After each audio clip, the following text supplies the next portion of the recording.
Muito bem, vamos continuar a nossa epopeia pelo exílio. Nós vimos na semana passada a parte histórica do livro de Daniel, uma parte mais tranquila para a gente estudar, para a gente ler. E eu havia pedido para que vocês lessem também agora a segunda parte de Daniel, do capítulo 7 ao 12. E eu preciso fazer algumas considerações antes, né? Primeiro que, apesar de ser uma parte, de certa forma, bem conhecida, porque vira e mexe a gente encontra alguém falando sobre isso, é uma parte que eu devo confessar que pouca gente realmente lê e estuda com afinco, porque é uma coisa bem complicada. Desde o começo das nossas aulas aqui, eu tenho alertado os irmãos e tenho exortado os irmãos para que os irmãos também procurem, junto com o estudo da Bíblia, procurar as questões históricas. E hoje é muito fácil fazer isso. Você põe lá no Google ou em qualquer buscador, aí você pega as informações que você precisa. E claro, você tem que pegar várias informações, porque tem gente que diz coisa errada. Mas, de certa forma, as questões históricas estão batendo na maioria dos vídeos. E há uma relação muito íntima entre a parte profética de Daniel e a história. E por isso eu peguei na nossa biblioteca aqui da igreja este livro aqui, para que os irmãos sintam pelo menos a curiosidade. Essa aqui é a história dos Hebreus, do Flávio Josefo. Ele conta a história desde Abraão até a queda de Jerusalém. É claro, Flávio Josefo não viveu na época de Abraão, ele viveu na época da queda de Jerusalém.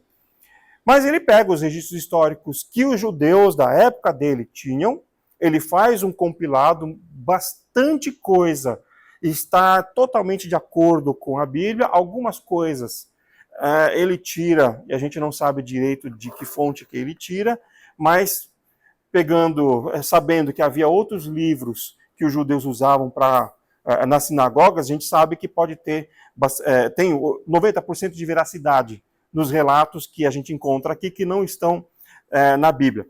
Da parte de Abraão até o final do Velho Testamento. Mas é importante esse livro aqui, porque ele também fala do que acontece nesse período que Daniel vai relatar aqui, nas suas profecias.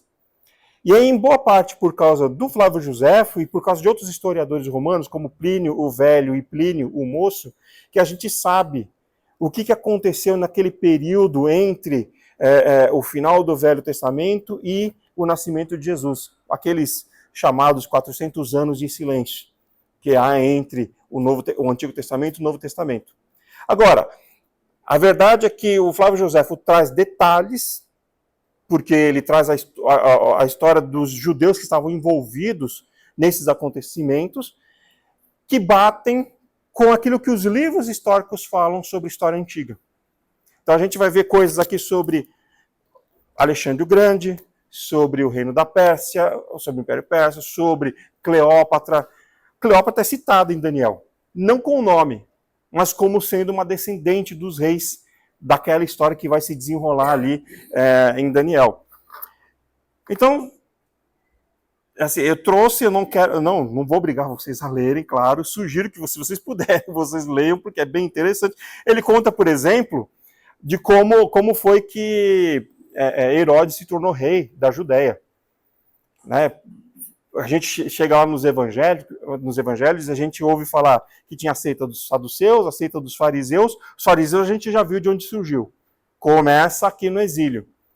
Mas os saduceus e os herodianos. Por que existe a seita dos herodianos?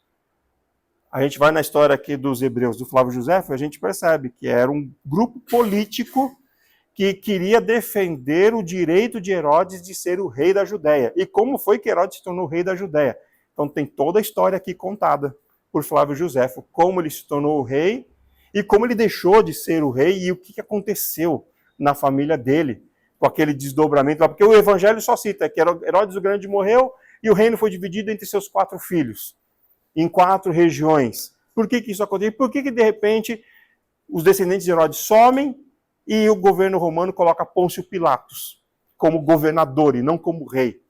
Então, e como foi que Pôncio Pilatos morreu? está aqui, nessa história dos Hebreus. A gente não tira da nossa cabeça o que a gente vai falar hoje. Ok? Por outro lado, como é uma parte profética, é uma parte bem complicadinha para a gente entender. E Daniel, ele explica mais ou menos a visão de uma forma geral, ele não entra em tantos detalhes. Então, muitas vezes, principalmente na questão do capítulo 11, que ele fala dos reis do norte e do sul, são profecias que aconteceram diretamente após a época de Daniel, mas que também dizem respeito ao que vai acontecer no futuro. E aí a gente junta com uma profecia de um outro profeta que fala de Gog e Magog, que tem a ver com essa profecia do capítulo 11. E essa é a primeira questão que a gente tem que entender quando a gente estuda a parte profética de Daniel. Bom, essa parte profética de Daniel entra naquilo que em teologia a gente chama de escatologia, o estudo das coisas do fim. Ou seja, o estudo das coisas que vão acontecer quando, em termos cristãos, né, em termos evangélicos, o estudo daquilo que vai acontecer quando Jesus voltar, ou daquilo que vai acontecer até Jesus voltar. Mas escatologia quer dizer estudo das coisas do fim. Só isso. Então, a gente tem sempre que pegar todos os textos e juntá-los para formar uma ideia. Então, a gente pega profecias de Ezequiel, profecias de Isaías, essas profecias de Daniel são primordiais para isso. Aquilo que Jesus fala em Mateus 24 e aquilo que Paulo fala em 2 Tessalonicenses e junta com Apocalipse. Certo? Isso tudo faz parte do grupo escatológico que a gente estuda. Então vamos lá. O problema dessa segunda parte de Daniel é que é composta por muitas visões e visões proféticas. E tem um problema com as profecias, que é o seguinte: elas podem ter sentido literal ou figurado. E frequentemente as profecias têm os dois. Elas são literais e também figuradas. Por quê? Por causa disso aqui. Porque enquanto ela não se cumpre, pode ser qualquer coisa. Eu acho que foi num culto de domingo à noite que eu citei uma vez coisas erradas que o pessoal fala sobre escatologia, em que eu estava dando aula sobre escatologia numa igreja, e um rapaz virou e falou para mim assim: pastor, esses escorpiões que Apocalipse fala, que surgiram, que atormentam aqueles que têm o sinal da besta, não são os carros de hoje? Porque tem a cabeça de ferro, que seria o motor, a cauda que causa dano para os seres humanos, que seria o escapamento que envenena o ar, que é mais ou menos o veneno do escorpião que esses escorpiões, que esses demônios em forma de escorpião iriam infligir aos seres humanos. E era algo tão fantástico que mesmo para o pessoal que é mais místico, seria uma coisa estranha. Um escorpião com uma cabeça diferente, uma cauda que causa dano só àqueles que têm o sinal da besta, ou seja, seria uma coisa espiritual de verdade, sobrenatural, porque eles teriam um fim específico, um alvo específico. Eu virei para ele e falei: pode ser, pode não ser, pode ser que surja uma outra coisa, pode ser literal, um demônio em forma de escorpião com cabeça de um outro animal, com uma cauda que causa a dor, pode ser qualquer coisa, porque como não aconteceu, a gente só vai saber quando acontecer. Então, esse é o problema das profecias. A gente só tem certeza do que é depois que acontece. Então, até acontecer, é tudo especulação. Pode ser, pode não ser. Então, frequentemente elas têm sentido literal ou figurado por causa disso, porque enquanto não se cumpre, a gente não sabe. Toda profecia possui um cumprimento imediato. Toda. Porque elas são dirigidas a um público específico, principalmente se tratando da Bíblia. A profecia para o povo de Israel, que vai acontecer isso, isso, aquilo, outro, é para o povo de Israel. Mas frequentemente tem desdobramento a médio e a longo prazo, e algumas a longuíssimo prazo. Então a gente vai encontrar aqui em Daniel profecias que se cumpriram na época de Daniel, imediatamente após a época de Daniel, na época de Jesus, e umas que vão se cumprir durante a Idade Média e outras que ainda não se cumpriram. Então, a longuíssimo prazo, porque estão a longo prazo até para a gente. certo? Então, esse é o problema. Juntar todas essas coisas para formar um panorama que a gente possa entender é bem complicado. Então, o que a gente pode falar das profecias de Daniel é praticamente aquilo que já aconteceu, porque a grande maioria das profecias de Daniel já aconteceram de fato. Por isso eu trouxe o livro do Flávio Josefo, porque ele relata o que aconteceu e bate com essas profecias aqui. Então, esse é o problema. Quando a gente vai estudar escatologia, quando a gente vai estudar os livros proféticos, a gente tem que sempre ter em conta esses aspectos aqui. Pode ser, pode não ser, a gente só vai saber quando cumprir. Pode já ter sido cumprido, pode ser que, se cumprir, vai cumprir de novo. Pode ser que ainda vai cumprir mais para frente.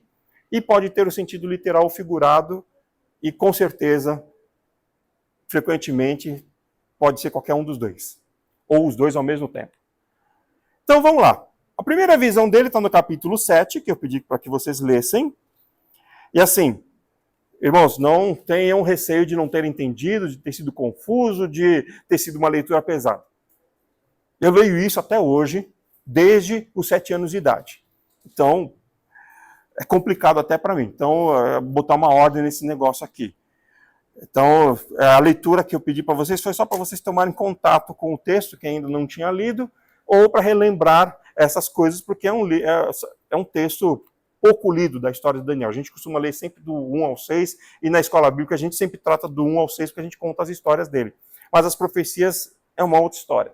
Então vamos lá. Capítulo 7, 4 animais que sobem do mar. Ele relata que ele estava orando, e aí ele teve essa visão.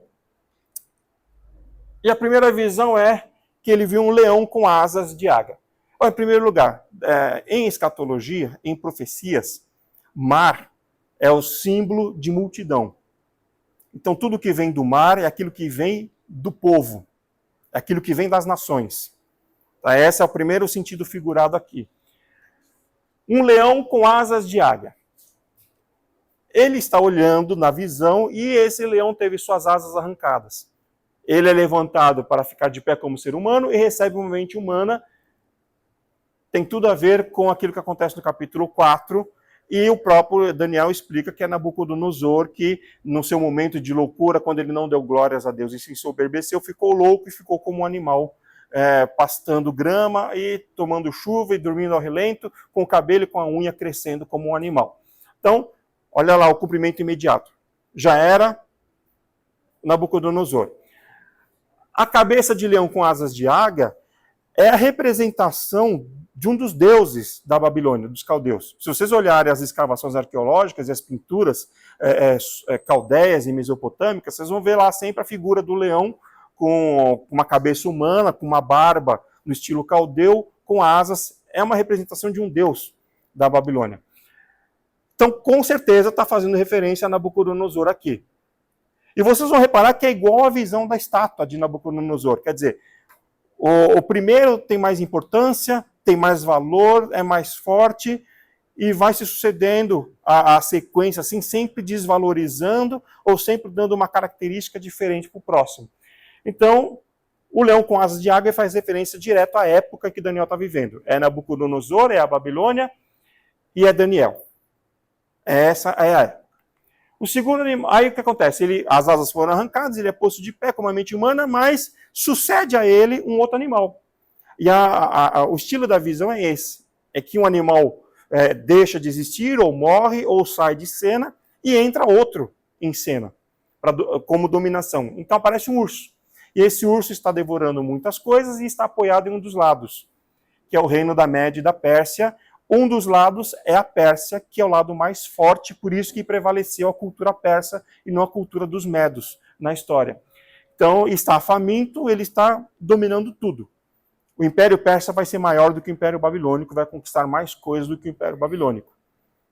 Só que não dura muito o Império Persa.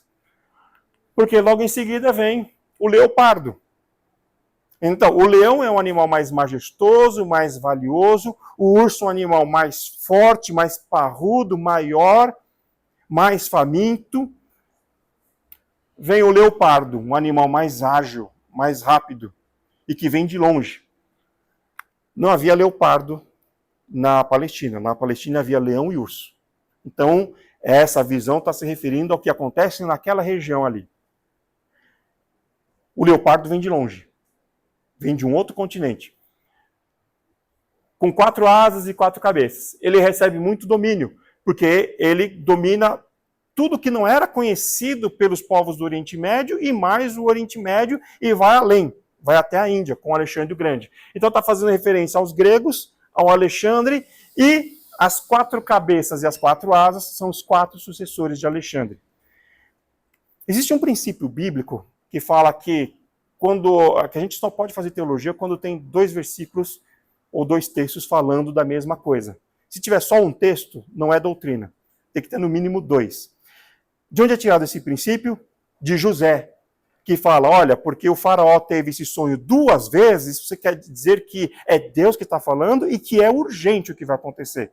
Porque faraó tem 2 sonhos parecidos. Então, essa visão que Daniel está tendo é parecida com aquela da estátua, que ele teve no capítulo 2 da estátua no capítulo 3 da estátua de Nabucodonosor. Então aqui ele está fazendo referência ao domínio grego, que vem de longe, vem de outro continente. Aí vem o 4º animal, um animal terrível, espantoso e muito forte, que ele não diz qual é, porque ele só tem a sensação do que esse animal pode fazer. Ele tinha grandes dentes de ferro, que já dá uma indicação de que é um reino mais poderoso que os gregos, porque ele domina o ferro, ele tem armas de ferro, tem instrumentos de guerra de ferro, devorava e fazia em pedaços o que sobrava, tinha 10 chifres, no meio desses 10 chifres surge um pequeno chifre que tem olhos e boca, que derruba 3 daqueles 10, e esse pequeno chifre fala com Deus. Bom, pela sequência lógica da história, esse terrível animal é o Império Romano, que não pode ser descrito como um único animal, porque o Império Romano é composto de diversas nações, diversas raças, diversas etnias conquistadas. E o Império Romano era tão interessante que a queda do Império Romano foi justamente essa. Que no exército romano você tinha muitos estrangeiros. E a queda do Império começa por causa disso, porque às vezes era uma legião espanhola lutando contra povos de origem espanhola, por exemplo. Uma legião de origem germânica lutando contra os germanos. Então isso começou a causar a queda do Império Romano, porque ele permitia que qualquer cidadão, qualquer pessoa, de qualquer raça, de qualquer nação, se tornasse um cidadão romano ou pudesse servir no exército. Então não dá para descrever o Império Romano como um animal específico, porque ele é composto de diversas nações. Então na sequência lógica é o Império Romano. Aí Daniel ora pedindo interpretação e ele recebe a interpretação. Os 4 animais, no versículo 17 do capítulo 7, representam 4 grandes reinos que vão se erguer sobre a terra. Então eu já dei o spoiler, porque o próprio Daniel já deu spoiler, se vocês leram, vocês estão sabendo disso.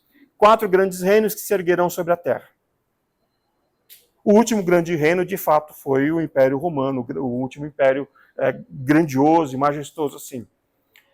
O 4º animal é um reino diferente dos outros, que vai dominar a terra inteira.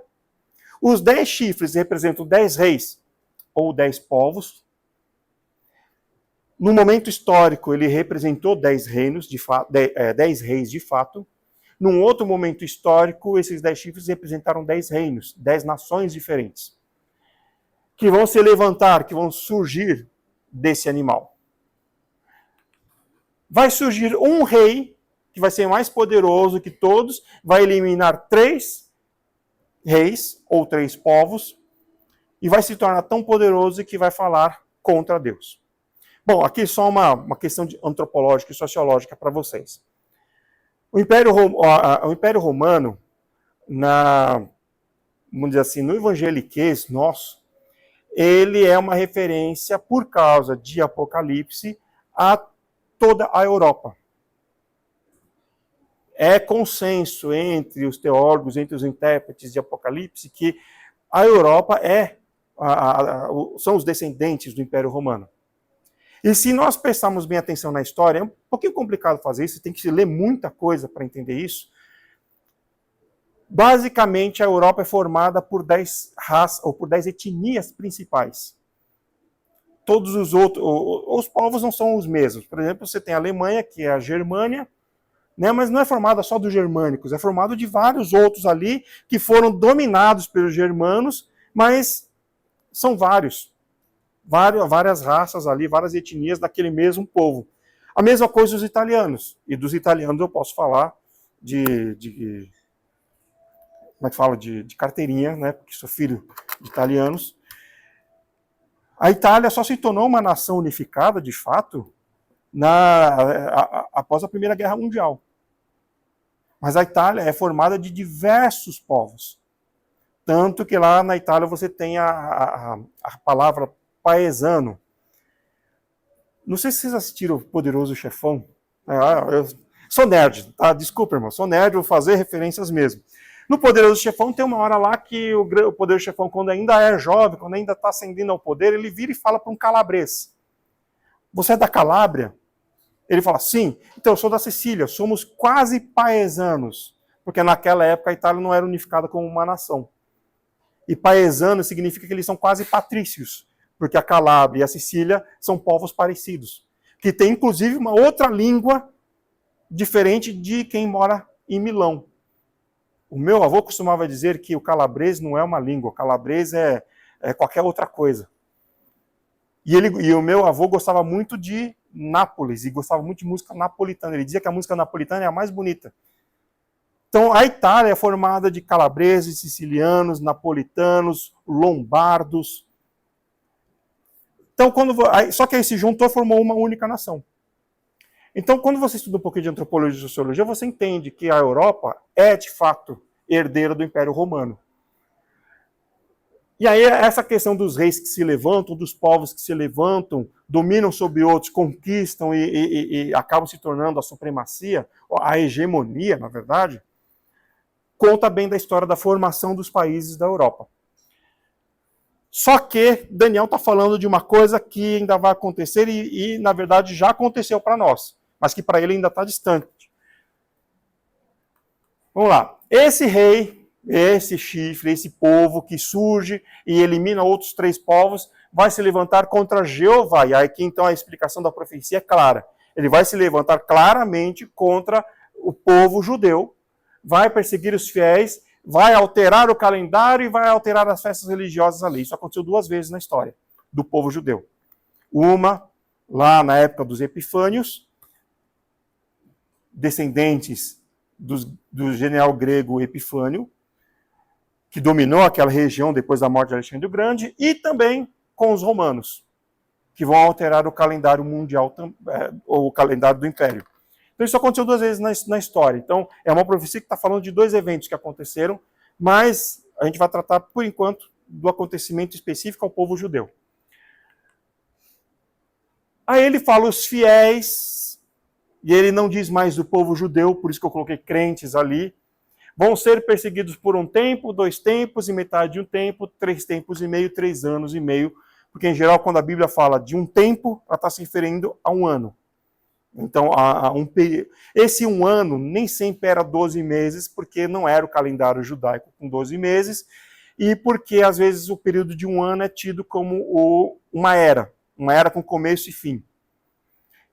Então, vamos dizer assim, 3 eras e meia, 3 anos e meio, é desse tempo que ele está falando. A gente não vai entrar em tantos detalhes, porque tem bastante coisa para a gente estudar sobre escatologia, e como eu já disse quando eu dei aula sobre Mateus 24 aqui, eu poderia passar um dia inteiro, uma noite inteira falando sobre isso e a gente não ia esgotar o assunto. Porque nesse 3 tempos e meio aí, tem a questão de 1725 dias, 1300 e tantos dias, 1285 dias, que são coisas diferentes, que Daniel faz referência ao que está em Apocalipse, que Apocalipse é que vai voltar e falar disso. Ok? Então, como a gente não vai tratar de escatologia, a gente vai tratar dessas profecias do exílio, eu não vou entrar nesses detalhes. Mas essa é uma interpretação da profecia sobre esses 10 chifres, ou sobre esse chifre, que diz respeito ao povo judeu, imediatamente, e no futuro vai dizer respeito aos crentes também, aos cristãos. Opa. Haverá um julgamento final, esse reino desse grande rei será derrotado, e os crentes reinarão com Jeová. Então, essa interpretação diz respeito claramente a Apocalipse, o juízo final. Então percebam como a profecia ela pula de um lugar para o outro. Daniel está falando do que vai acontecer com o povo judeu e de repente ele está falando do que vai acontecer com os últimos fiéis a Jeová, lá no final dos tempos, porque aqui ele já está falando do julgamento final. É por isso que é bem complicado a gente entender essas profecias dele. Bom, se é complicado entender, por que estamos tratando delas? Porque elas vão dizer especificamente a coisas que vão acontecer durante o exílio, que é o tema que a gente está estudando. A segunda visão. Ele recebe uma interpretação, ele ora de novo e de noite ele novamente tem visões. Ele vê um carneiro com 2 chifres, sendo um chifre mais longo que o outro, que avança em todas as direções do mundo. Aqui ele está falando do Império Persa já.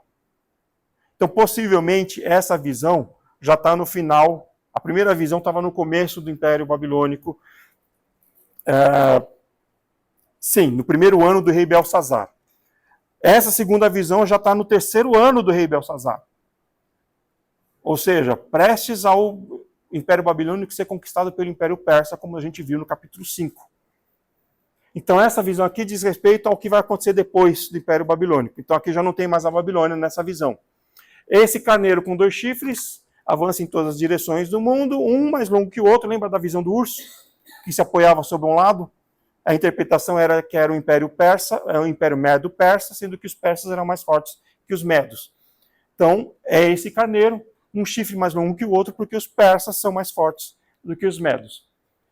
Surge um bode com um único chifre, que derrota o pai rei ali, que derrota o carneiro. Esse carneiro, esse bode, perde esse chifre e surgem outros 4 que dominam toda a terra. Alexandre o Grande morre, o bode é a Grécia, que vem de outra direção, na visão. Alexandre o Grande morre, seu império é dividido entre seus 4 generais. Nasce desses 4 chifres um pequeno grande chifre, que cresce e se torna forte contra o povo de Deus. Aqui, Daniel já está começando a especificar o que vai acontecer com o povo judeu na Palestina, nesse período do Império Grego. Porque na outra visão eram 10 chifres, certo? Surge um grande chifre que elimina outros 3. Aqui ele já está falando de um pequeno chifre na testa do bode, ou seja, um pequeno chifre do Império Grego. A interpretação, ele ora, ele pede a interpretação. O carneiro é a Pérsia. Vejam, eu não estou falando de coisas que eu entendi do texto. É o texto que está dando a interpretação aqui. O carneiro é a Pérsia. Os 2 chifres são os reinos da Média e da Pérsia, portanto, o chifre maior é a Pérsia. O bode é o rei da Grécia, que vai morrer jovem. E o império será dividido entre seus 4 generais. Olha, Daniel morre bem antes do Império Grego. E ele já está falando de algo que aconteceu e que a gente sabe que aconteceu pelos livros de história. Certo? Um desses generais vai ter um descendente que será um grande rei. E ele vai perseguir o povo de Deus e vai fazer guerra contra o príncipe dos príncipes e o seu povo. Então essa profecia diz respeito ao futuro imediato de Israel e ao futuro dos crentes. Imediato a Israel, a longo prazo aos cristãos. Bom, então essas são as profecias sobre Israel. No capítulo 10 e 12, então, é que ele recebe a especificação disso que acontece com o carneiro. Alexandre o Grande morre, sobe ao trono seus 4 grandes generais, porque ele não tem descendentes, e os seus 4 grandes generais dividem o mundo conhecido em 4 regiões. A região grega fica com um general que durou pouco tempo, porque a Grécia estava dividida e já estava crescendo o Império Romano. Então ele dura pouco tempo lá.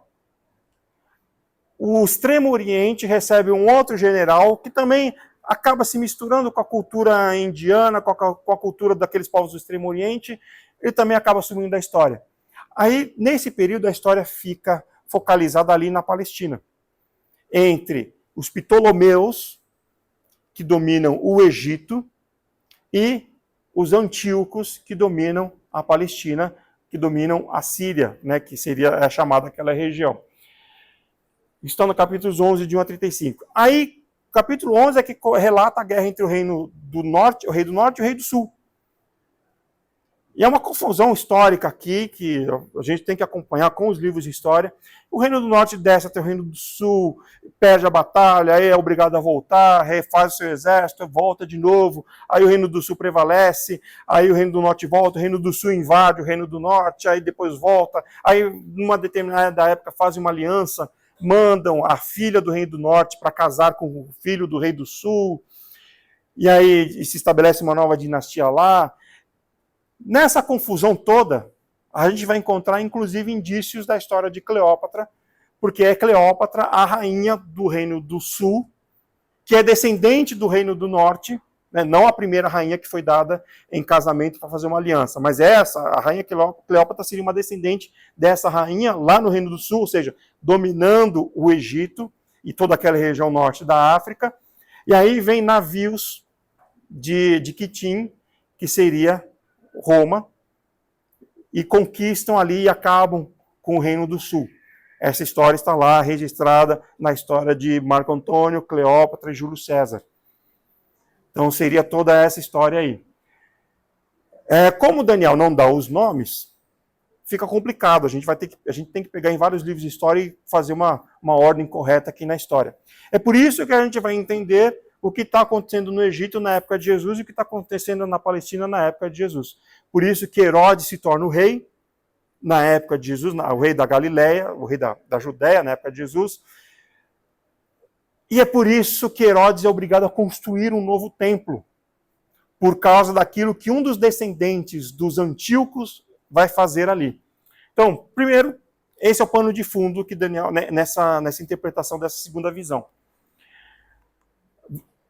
Antíoco Epifânio é aquele chifre, aquele único chifre que vai surgir no meio dos 4 chifres, ou seja, descendente do Antíoco, general de Alexandre, que domina a região da Síria, e ele vai causar muitos problemas para os judeus, ele vai perseguir os judeus, ele vai fazer coisas terríveis, a tal ponto de que em escatologia, Antíoco Epifânio é a primeira aparição de uma pessoa que simboliza o anticristo.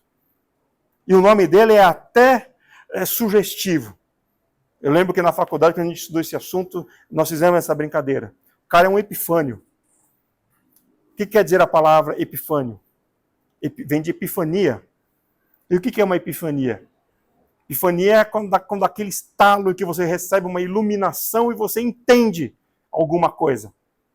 Em termos mais populares, é quando o cientista tem uma grande ideia, descobre uma grande coisa e grita eureka. Ele teve uma epifania, uma iluminação. Então, Etíoco Epifânio, o Antíoco, o Iluminado. Seria mais ou menos uma tradução jocosa do nome dele. Mas o que é interessante é que o que ele faz é aquilo que um Deus faria.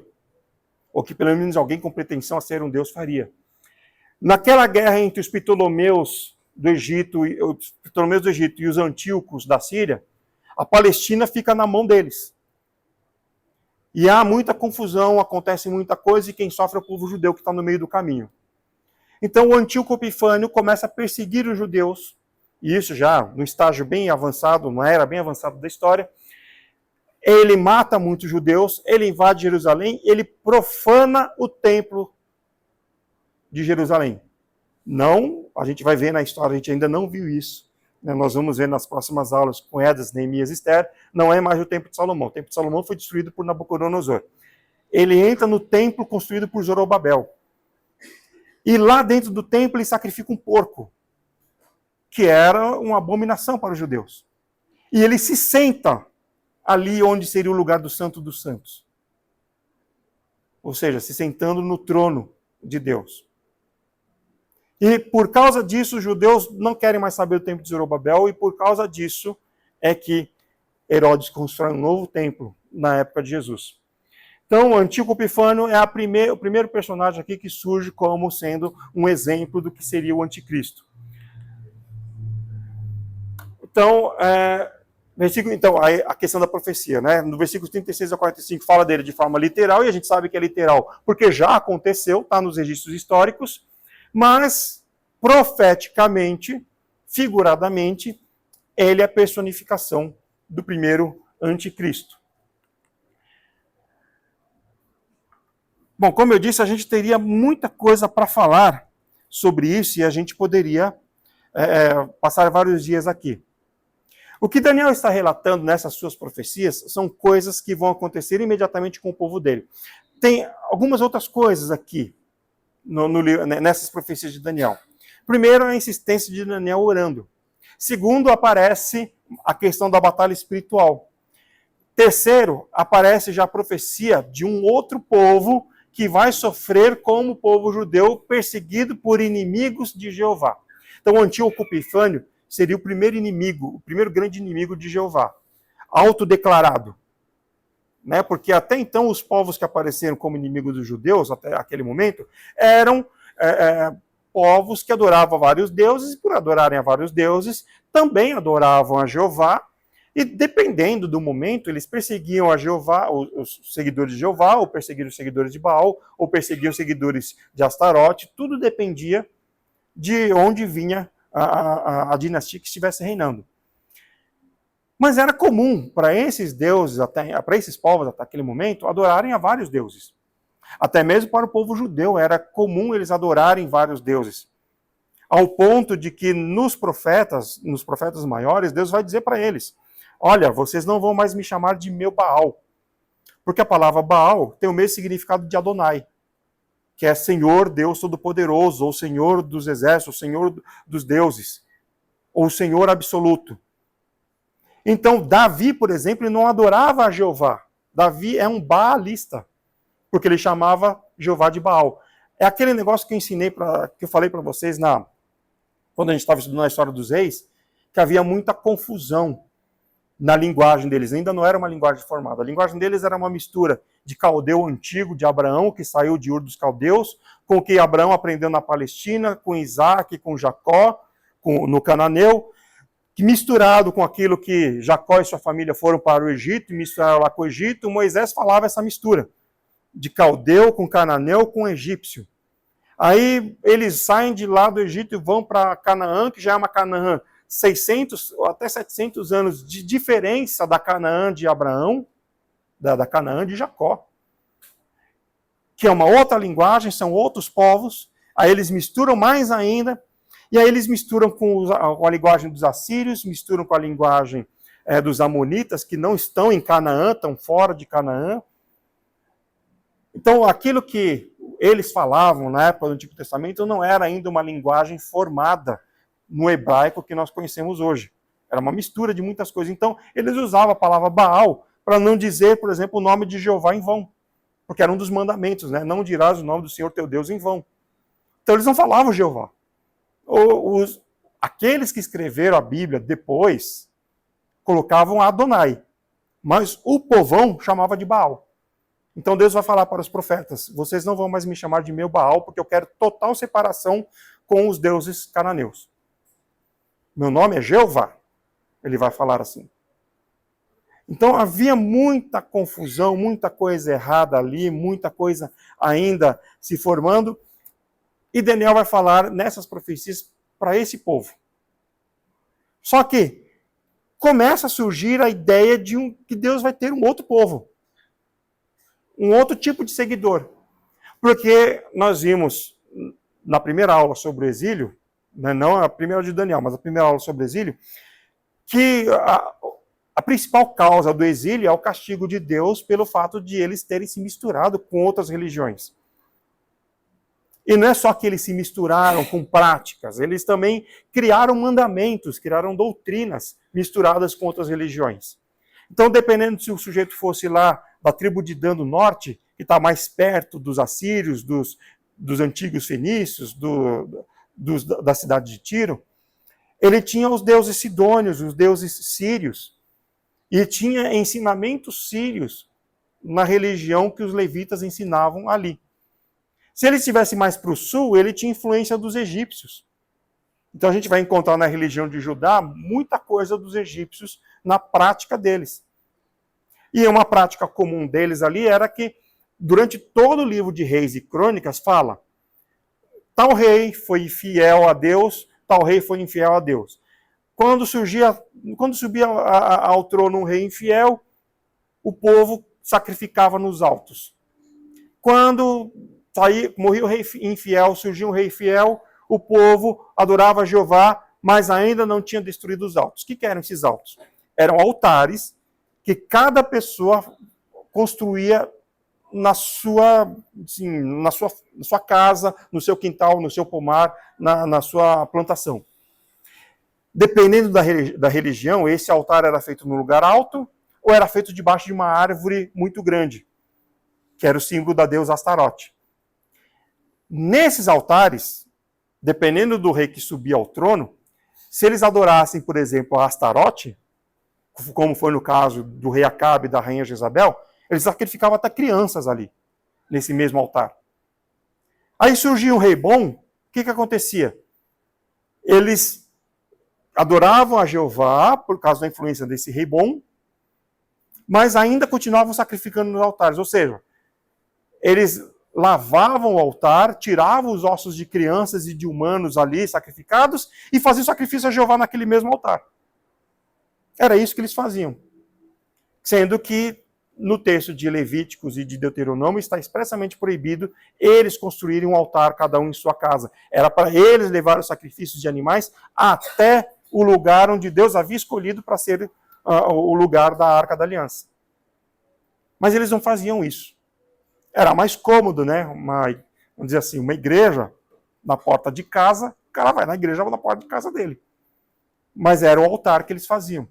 Ou seja, Deus castiga o povo de Israel por causa disso. E o exílio é o cumprimento dessa promessa de castigo. Então, Daniel, aqui ele está, nessa segunda parte das visões, ele está relatando exatamente, especificamente o que vai acontecer com o povo dele. Mas aí é que está. Tem uma passagem aqui no livro de Daniel, que está no capítulo 11. Capítulo 10, na verdade. Ele tem a visão e aí ele fala, ele pede orientação de Deus, porque ele ficava extremamente perturbado, ele começa a orar, ora durante 21 dias, aí vem a interpretação. Então ele me disse: não temas, Daniel, porque desde o primeiro dia em que aplicaste o coração a compreender e a humilhar-te perante o teu Deus, foram ouvidas as suas palavras, e por causa das suas palavras é que eu vim. Mas o príncipe do reino da Pérsia me resistiu por 21 dias. Porém, Miguel, um dos arcanjos, veio para ajudar-me, e eu obtive vitória sobre os reis da Pérsia. Agora vim para fazer-te entender o que há de suceder ao teu povo nos últimos dias, porque a visão se refere ainda a dias ainda distantes. O problema dessa fala aqui é que ele está falando de interpretações de coisas que vão acontecer ao povo de Daniel. E como é que se interpreta o povo de Daniel? Porque segundo o profeta Isaías e segundo o profeta Jeremias, o povo de Israel já não é mais o povo de Deus. Segundo Isaías, vai ter um novo povo de Deus, que é a igreja. Um novo dia do Senhor. Uma nova aliança. Então, o anjo está se referindo ao quê? Ao povo da nacionalidade de Daniel ou ao povo espiritual de Daniel? E aí é que está o problema. Não dá para dizer nenhum dos dois. Por quê? Porque a interpretação da visão fala de fatos históricos que para nós já ocorreram. E que ocorreram com o povo de Israel. Com o povo da nacionalidade de Daniel. Mas ele também diz coisas que vão acontecer com o povo cristão. O povo dos seguidores de Jesus Cristo. Porque é um futuro que para nós ainda não aconteceu também. Então a interpretação de vou contar as coisas que vão vir sobre o teu povo, pode ser as duas coisas. Tanto o povo de Israel, quanto o povo espiritual de Daniel. O povo daqueles que são fiéis a Jeová. Então esses fatos históricos acontecem naquele período entre o Antigo Testamento e o Novo Testamento. Muita coisa já aconteceu, a grande maioria das visões de Daniel já aconteceram, mas alguns sentidos figurados dele ainda não aconteceram. E assim, o que aconteceu foi coisas imediatas, né? Daniel já estava vivendo o Império Persa, que é a da primeira profecia que ele teve. Ele não vai chegar a ver o Império Grego, mas o pessoal que vai ser livre, quando terminar os 70 anos de cativeiro na Babilônia, o pessoal vai ver o Império Persa. Alexandre o Grande vai invadir Jerusalém, inclusive. Mais tarde, eles vão ver, vai ter essa luta entre os Antíocos no norte e os Ptolomeus no sul, a ponto de, e está aqui na história do Flávio Josefo, obrigar o surgimento da família dos Macabeus, que são os dois livros que estão na Bíblia Católica, primeiro e segundo Macabeus. E por causa dos Macabeus, daquilo que os Macabeus fazem, vai surgir o rei Herodes. Então ele está falando de um futuro que para ele ainda é distante. Ele está falando de um futuro imediato para ele, um futuro a curto prazo para ele, porque ele vai morrer antes de ver, mas seus descendentes vão ver. Um futuro a médio prazo, porque ele está falando do Império Romano. E muita coisa da profecia do Império Romano é a longuíssimo prazo, porque diz respeito a nós. E não aconteceram. Então vamos lá. Termina aqui as profecias de Daniel. Eu disse que a gente não vai entrar muito em escatologia, porque isso seria para um semestre de estudo, e na faculdade eu fiz 3 semestres de escatologia, além de um seminário batista sobre isso. Então não vamos entrar nisso, porque não vai dar tempo. Mas os ensinamentos de Daniel primeiro, pegando lá a questão da história, que mesmo correndo o risco de ter a cabeça cortada, de ser jogado na cova dos leões, Daniel permanece fiel a Deus, orando a Deus 3 vezes ao dia, não se importando com as consequências. Aquela fé que nós vimos na aula passada, em todos os aspectos, uma fé madura, que sabe o que esperar de Deus e que aceita o que Deus manda, uma fé fiel, persistente, porque ele continua acreditando em Deus mesmo com as coisas contra ele, uma fé espiritual, porque acredita nos milagres e acredita na ação, na intervenção divina, submissão a Deus, porque ele e seus amigos preferem se submeter a Deus do que se submeter ao rei.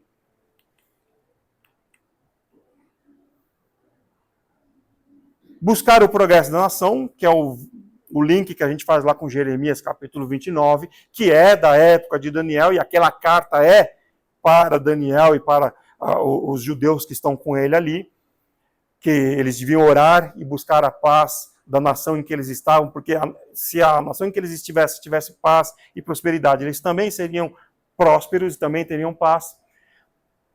Uma coisa que Daniel ensina, conviver com as pessoas de outras religiões, de outras culturas, de outros hábitos, mas não se misturar. Muita gente entende errado isso. Principalmente hoje, nos nossos dias, na questão de missões, entende que você tem que conviver, você tem que fazer tudo o que os outros fazem. Não. O que Daniel nos ensina você pode conviver sim, não tem problema conviver. O que você não pode é misturar as coisas. E Daniel faz isso quando ele se propõe a não comer as comidas do rei e comer só os legumes e verduras, que lembra que eu falei que não era uma questão de vegetarianismo nem veganismo. Era simplesmente que ele não queria se misturar com as práticas erradas. Porque antes disso ele comia e depois ele comeu também. Até porque na Páscoa o judeu tinha que comer carne obrigatoriamente. Nenhum judeu poderia ser vegano ou vegetariano por causa disso. Então conviver, mas não se misturar. E é uma linha muito, muito tênue, muito frágil nisso. Porque qual é o limite da convivência e qual é o limite de não se misturar? E muitas vezes a gente só descobre isso no convívio do dia a dia. Às vezes a gente é pego de surpresa por essas questões porque a gente simplesmente não tem experiência com isso. Mas a partir do momento que a gente tem as relações com as pessoas, que a gente conversa, que a gente começa a conviver com elas, a gente vai aprendendo que cada pessoa tem seu limite, cada coisa tem seu limite, mas mesmo assim a gente ainda falha bastante. Mas esse é um ensinamento importante de Daniel, porque ele conviveu. Ele estava lá no Império Babilônico, na corte, ele estava lá no Império Persa, na corte, e tanto a corte do Império Babilônico quanto a corte do Império Persa faziam horrores das coisas mais imorais que vocês possam imaginar, mas ninguém aqui vai imaginar que Daniel participou disso. Então ele estava lá, mas ele não se misturou com essas coisas. Persistência na oração, que é o que nós vimos aqui no capítulo 10, Batalha espiritual é uma coisa que aparece em Daniel muito forte. Há um opositor, há alguém que não quer deixar que a gente tenha as respostas, que a gente converse com Deus, que a gente tenha comunhão com Deus.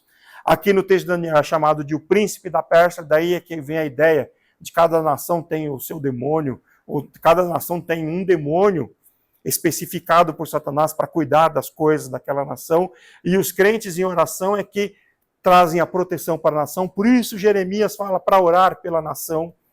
Vejam que todos os textos são ligados, e isso eu faço questão de enfatizar desde o começo lá em Gênesis, há 3 anos atrás. Todos os textos da Bíblia são ligados entre si, e isso explica, por exemplo, como curiosidade para vocês, por que chamados livros apócrifos não estão na nossa Bíblia. Porque os textos deles não têm ligação com mais nada do que está na Bíblia. Todos os textos da Bíblia têm ligação entre si, por isso há um princípio em teologia que a gente diz, a Bíblia se explica a ela mesma. Se ela não se explicar ela mesma, a gente só pode especular. A gente estudou as parábolas de Jesus aqui, e eu sempre disse para vocês, olha, quando é o próprio Jesus que está explicando a parábola, você não tem que viajar na interpretação, porque é ele que está dando a explicação. E quando diz que Jesus contou a parábola com a intenção de ensinar sobre isso, isso, aquilo, então é sobre isso, isso, aquilo que diz a parábola. Não tem mais nada. Porque o próprio contador da parábola disse, olha, estou contando por causa disso. É com essa intenção. Então a Bíblia se explica ela mesma. Todos os textos são interligados. Nessa questão da batalha espiritual, aparece aqui em Daniel muito forte. O príncipe da Pérsia, ou seja, um demônio especificado para cuidar daquela questão, estava se opondo ao anjo mensageiro de Deus que estava vindo com a resposta para Daniel. Por alguma razão, Satanás não queria que Daniel recebesse essa resposta.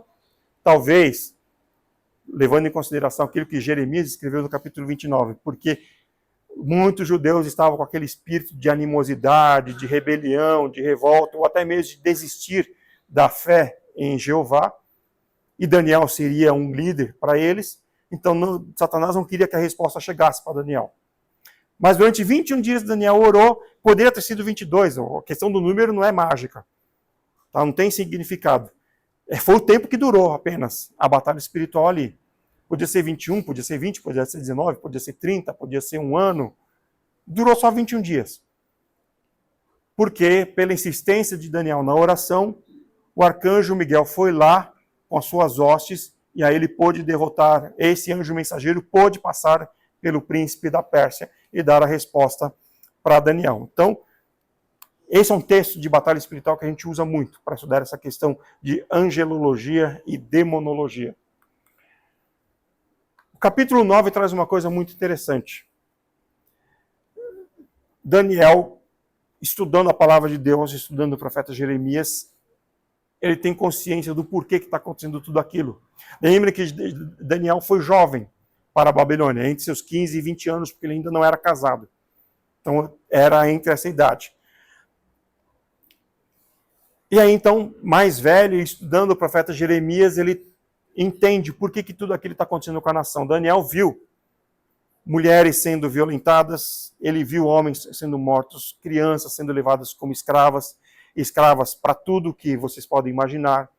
Ele viu o cumprimento da profecia de Jeremias de que as mulheres grávidas teriam suas barrigas cortadas e seus bebês agonizando no chão. Ele viu a profecia acontecer de crianças, bebês sendo mortas com a cabeça esmagada contra a pedra. Daniel viu tudo isso. Então ele começa a se questionar, por que Deus permitiu que essas coisas acontecessem? Então ele faz essa oração do capítulo 9. E no capítulo 9 ele confessa todos os pecados da nação. Pecados que ele, pessoalmente, Daniel, talvez não tivesse cometido. Provavelmente não havia cometido. Não que ele não tivesse pecado. Mas aqueles pecados que ele confessa ali, ele provavelmente não cometeu, porque são pecados que dizem respeito à corrupção, a imoralidades sexuais, idolatria, paganismo, sacrifício de crianças, sacrifício de pessoas adultas, escravidão entre os próprios judeus. Ele começa a confessar todas essas coisas, e ele se inclui, porque ele se inclui no povo. E pede perdão a Deus por causa de tudo isso, e reconhece que aquilo que está acontecendo está acontecendo porque Deus está cumprindo suas promessas de castigo para o povo. Então ele se põe numa posição de humildade, reconhecendo que o que está acontecendo está no controle de Deus. Está acontecendo porque Deus permitiu. E ele faz uma oração linda de confissão de pecados.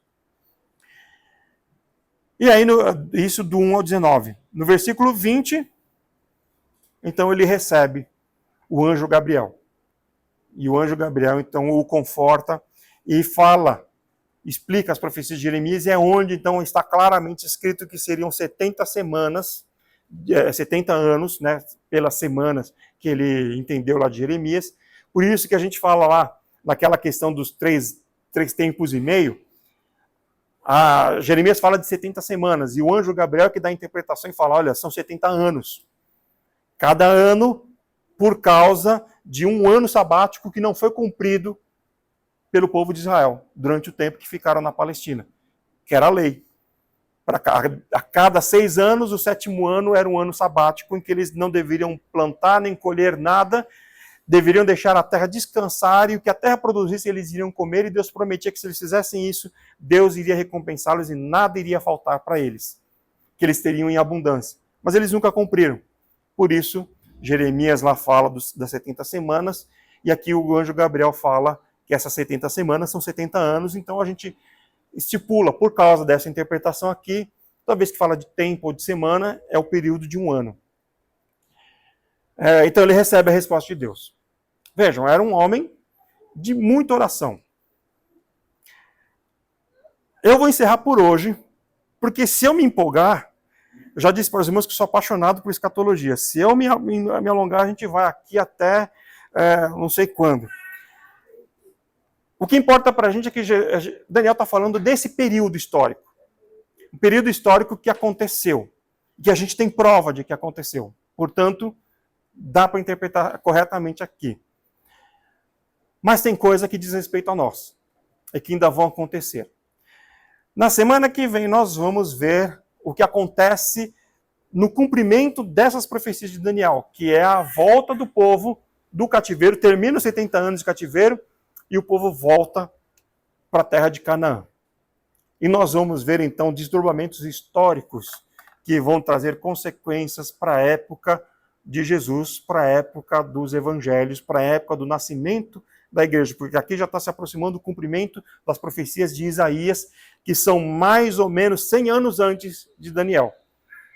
Então, Isaías profetiza, olha, novamente a questão da profecia, Isaías profetiza coisas imediatamente para o seu futuro, para a sua geração, e coisas para um longo prazo que Isaías não vai ver, e que vão acontecer depois de Daniel, que é o surgimento da igreja com Jesus.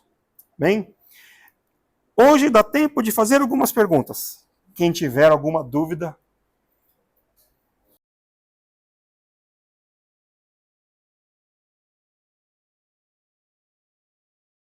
Se o anjo disse que aconteceu, aconteceu literal. Porque não ali não é uma profecia, ali chegando a resposta da interpretação da profecia. Então ele falou, eu estava lutando contra o príncipe da Pérsia. E o arcanjo Miguel veio me ajudar, porque senão eu não ia conseguir, e só consegui por causa das suas orações. Ele fala isso para Daniel, literalmente ali no texto, não é uma questão de interpretação. Certo? E ali Daniel não está tendo uma visão. Ele tem uma epifania ali. Ele teve uma aparição para ele. A gente não pode considerar como não sendo literal, por quê? Porque se a gente considerar que não é literal, tudo aquilo que Jesus ensina e tudo aquilo que acontece com Jesus também não é literal. Entendeu? Porque aqui a gente está falando de uma coisa espiritual que aconteceu ali para Daniel. Se isso não é literal, então a transfiguração de Jesus com Elias e Moisés aparecendo para ele também não foi literal. Se não foi literal, então a ressurreição de Cristo e os mortos ressurretos com Cristo aparecendo depois da ressurreição de Cristo também não foi literal. E a nossa fé é baseada exatamente no que aconteceu. Jesus ressuscitou. E uma prova do que Jesus ressuscitou foi que muitos acabaram ressuscitando também naquele dia. E se a gente tudo colocar como figurado, então bastante coisa de Jesus a gente também vai ter que colocar como figurado. Aí, nesse caso aqui, é o relato do que o anjo está falando para ele. Ó, isso aconteceu comigo. Eu vim aqui por sua causa. Entendeu?